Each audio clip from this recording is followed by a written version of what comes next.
me, Andy Blanks, again from Youth Ministry 360, and we're here for another teacher prep video for the Live Different series. You're on lesson 4. You're done. You're wrapping it up.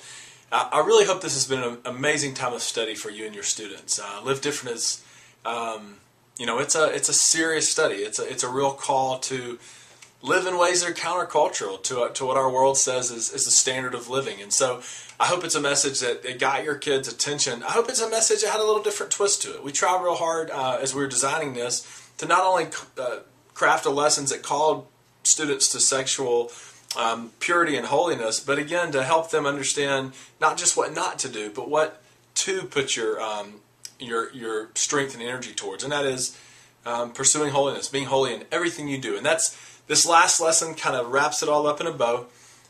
This is lesson 4 from Live Different. You're going to be looking at a message from 1 Peter, where Peter, it's a familiar passage to all of us, where Peter is talking about God's children. He says, you're a royal priesthood, you're a chosen people, a holy nation, a people set apart for God.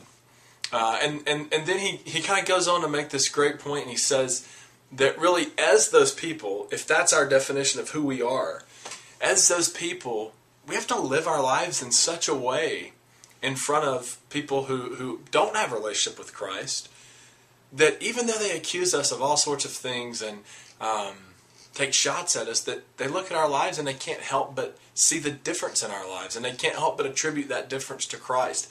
It's an echo of Christ's teaching in Matthew chapter 5, verse 16.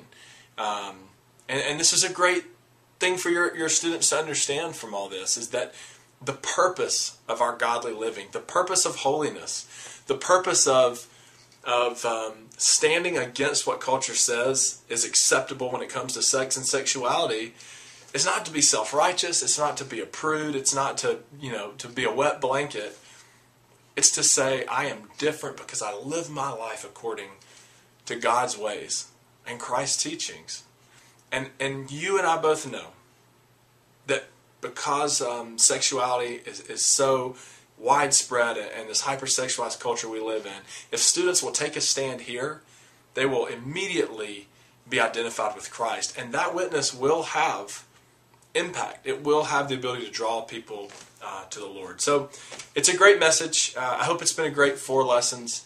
And I hope you're able to really drive home this point here at the end. So if you have any questions about preparing, any points you want to discuss, any thoughts, please call us or email us.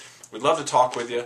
Hope your lesson goes well, and maybe we'll see each other again for a teacher prep video on another series of Bible study from Youth Ministry 360. So have a great day, and we'll talk soon.